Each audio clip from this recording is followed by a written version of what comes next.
Hi everybody, it's the Kemi. This is the Kemi Kai Inner Beauty, and I like to talk about law of assumption and inner work. And today I want to talk about manifesting a specific person, and also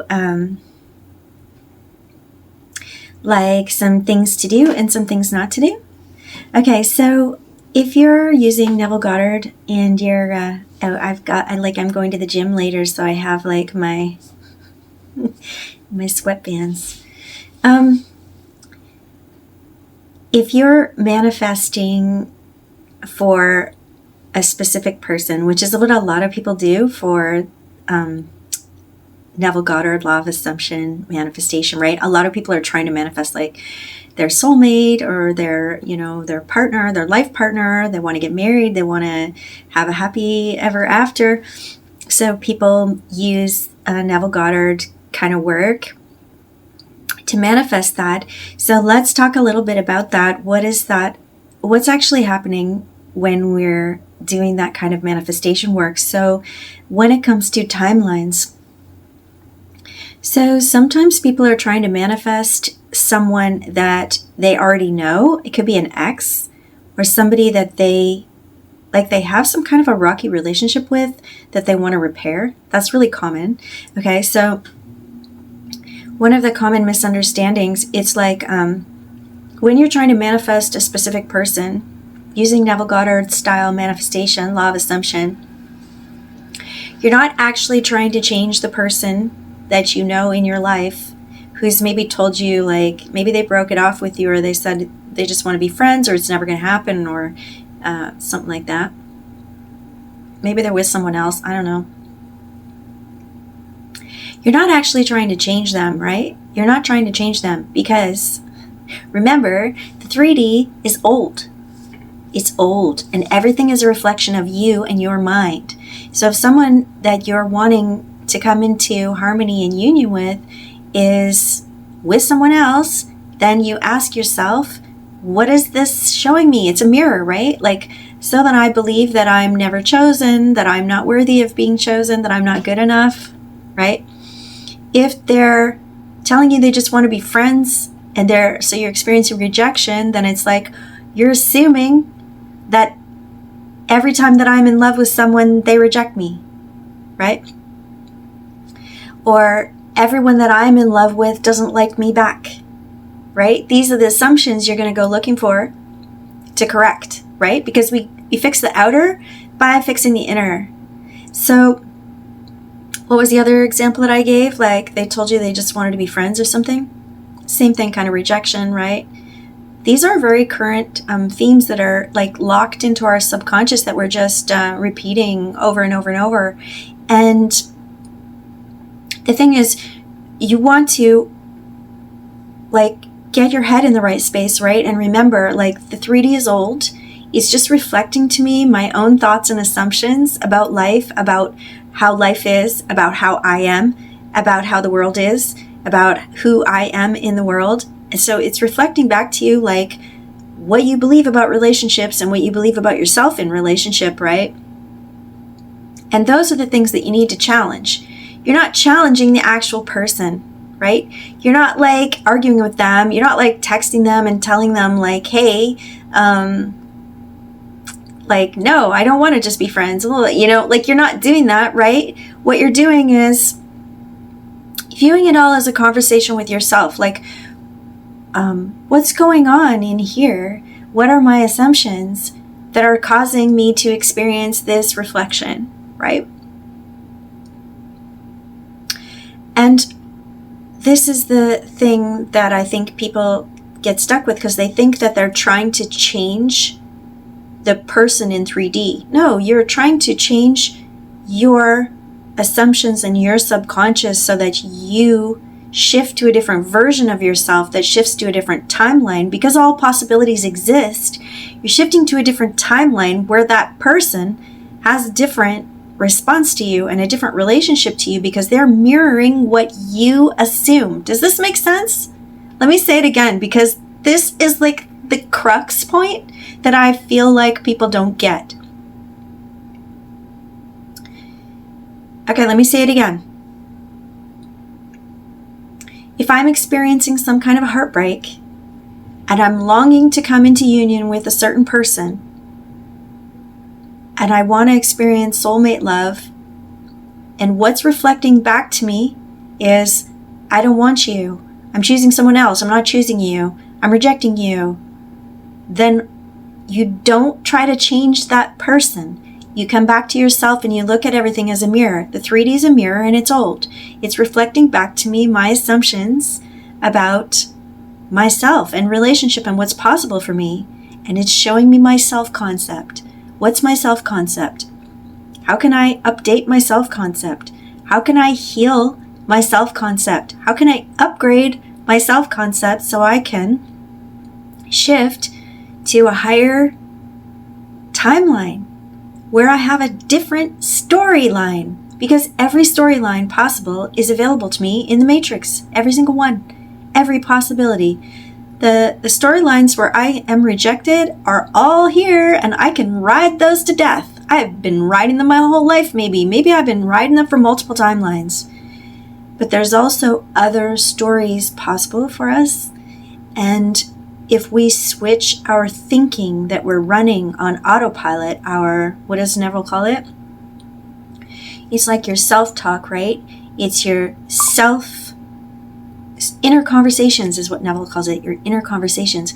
If you change your inner conversations, you can change what you're coming into alignment with and align with a different timeline, with a different story.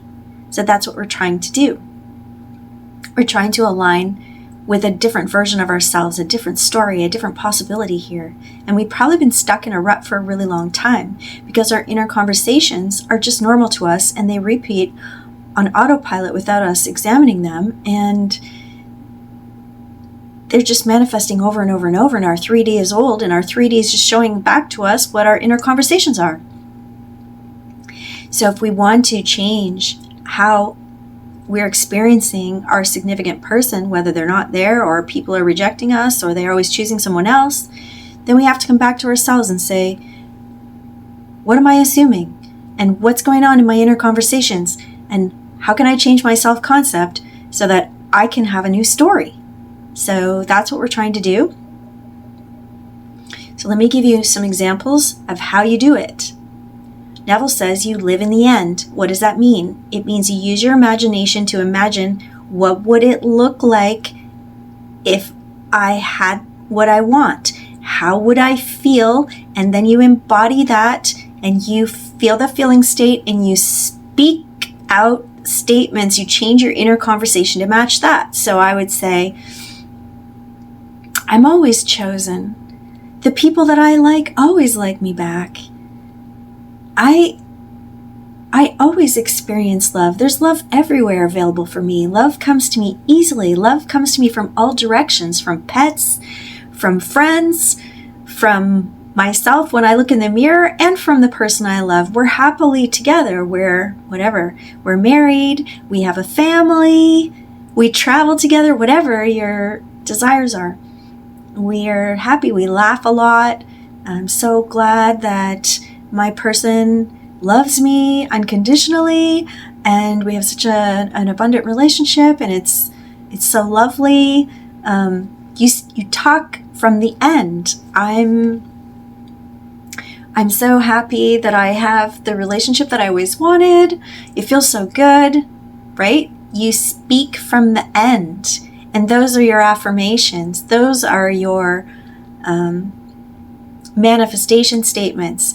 It's practicing feeling the feeling, using your imagination to go into like, who would I be? What version of myself am I if I have the things that I want?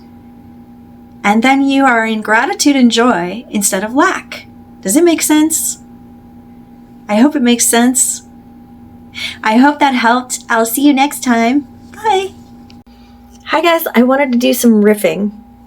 I decided I was going to do some videos for the channel where I'm just riffing on different topics so that I can give people ideas for how to use living in the end and inner conversations for your manifesting statements. And like, I realize people may not be great at it, or maybe you just want something to listen to when you're feeling kind of down and you need some support, like for riffing. So let's do it. Let me just do it on the fly. Like, okay, so let's do Living in the End, riffing for an SP or a relationship. Okay, so the negative self-talk, the negative inner conversations and negative assumptions were, that I used in the last video,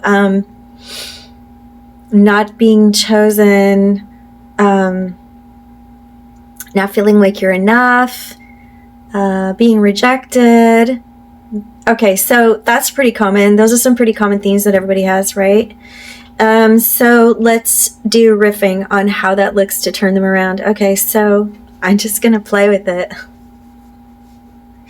Okay, so then I would flip this and I would do my affirmations. First of all, I would be living in the end. I'm going to imagine a feeling state to go with these statements. I'm just going to kind of come home to myself and be my own best friend and think of all the things that I love about myself that make me a great partner, right? That's usually how I get into it if I want to riff for something. Yeah, okay, so let me just play.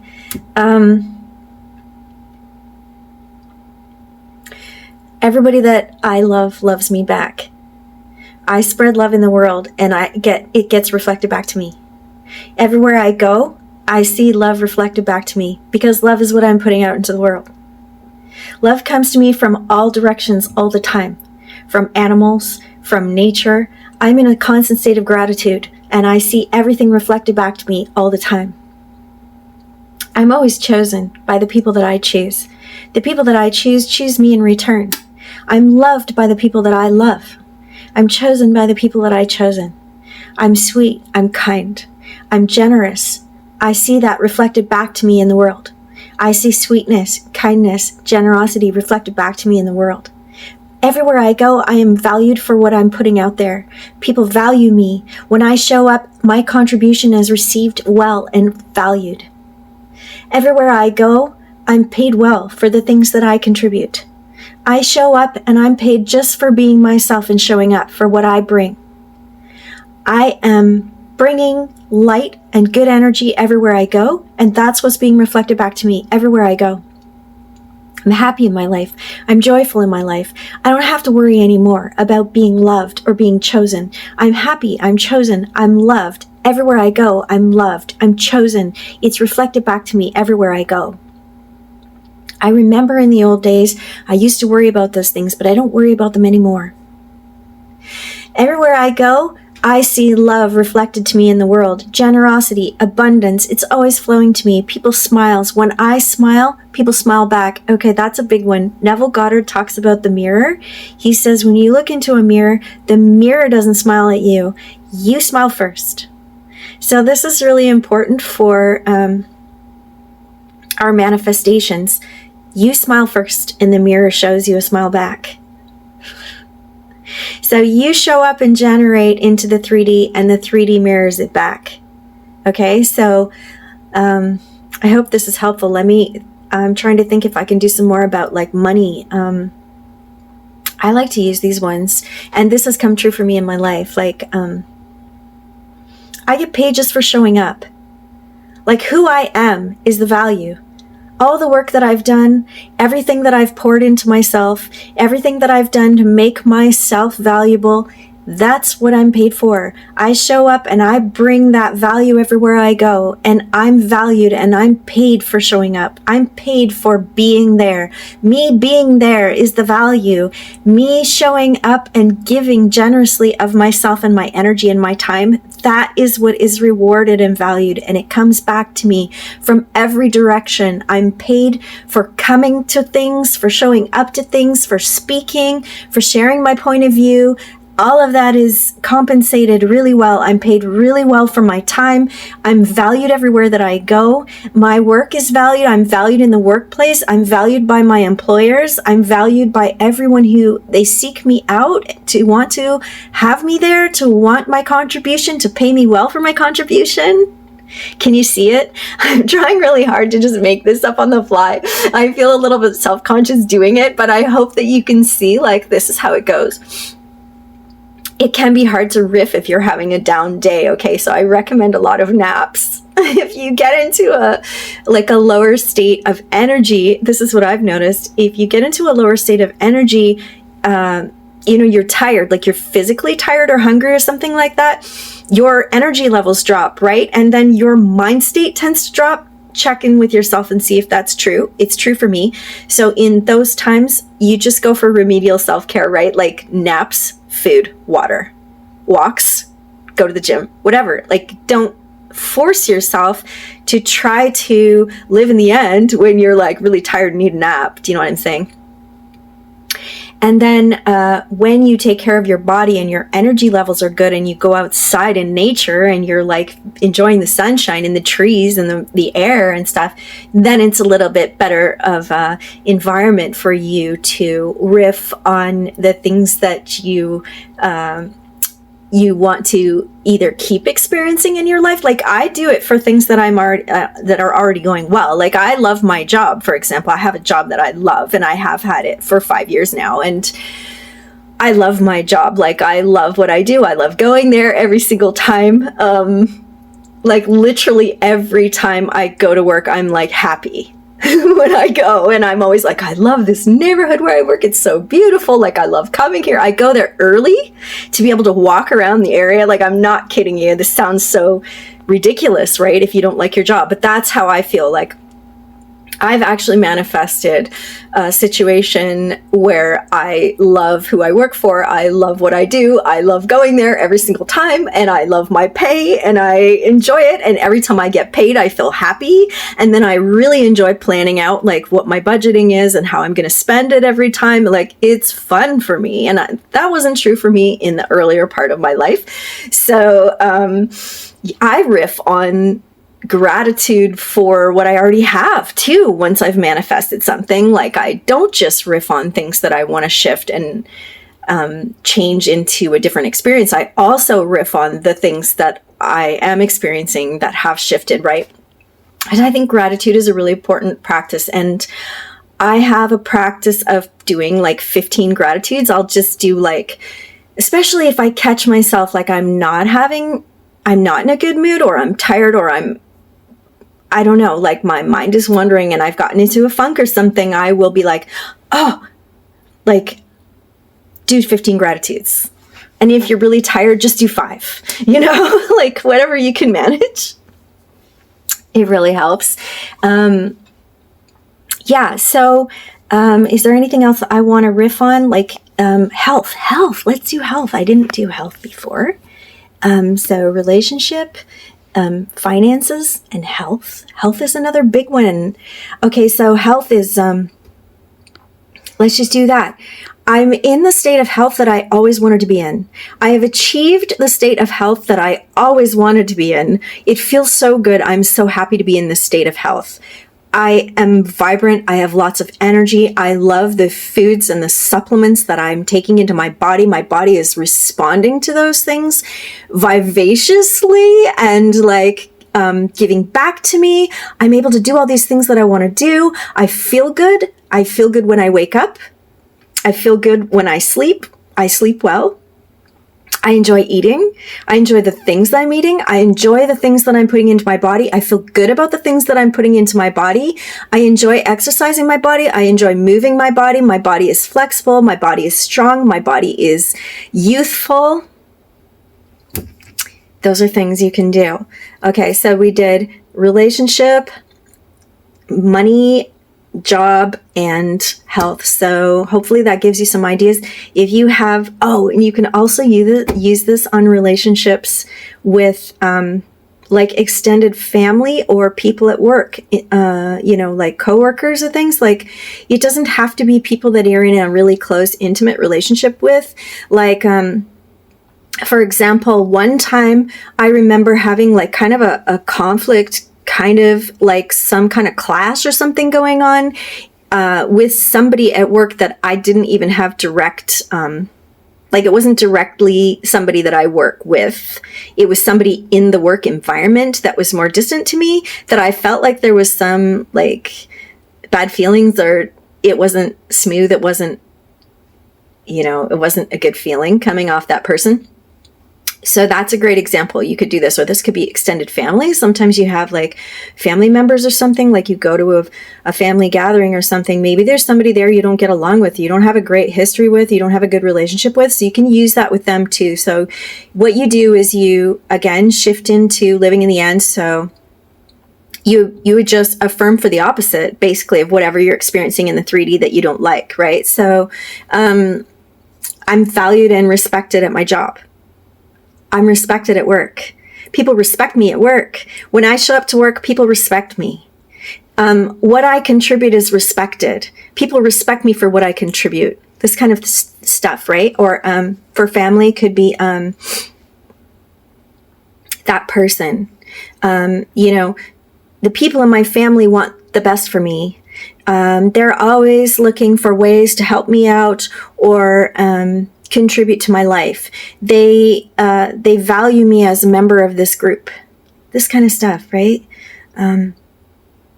It can feel really funky if it's really clashing with what you're experiencing in your 3D. And sometimes those are the most powerful things, because what we're doing in a lot of ways here is, once again, just to go back to basic, almost like neuroscience with the reticular activating system, our brains scan for evidence to support our assumptions.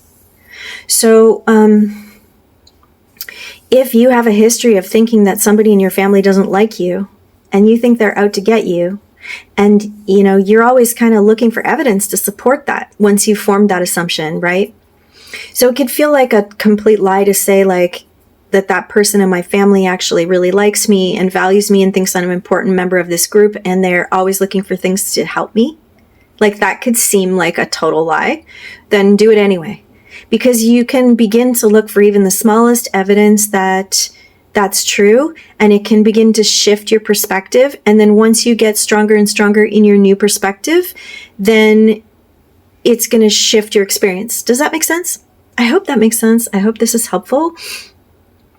Yeah, I hope that helps you. If you have any comments, or this did help you, or you have questions, or you just want to give feedback, you can leave a comment below the video.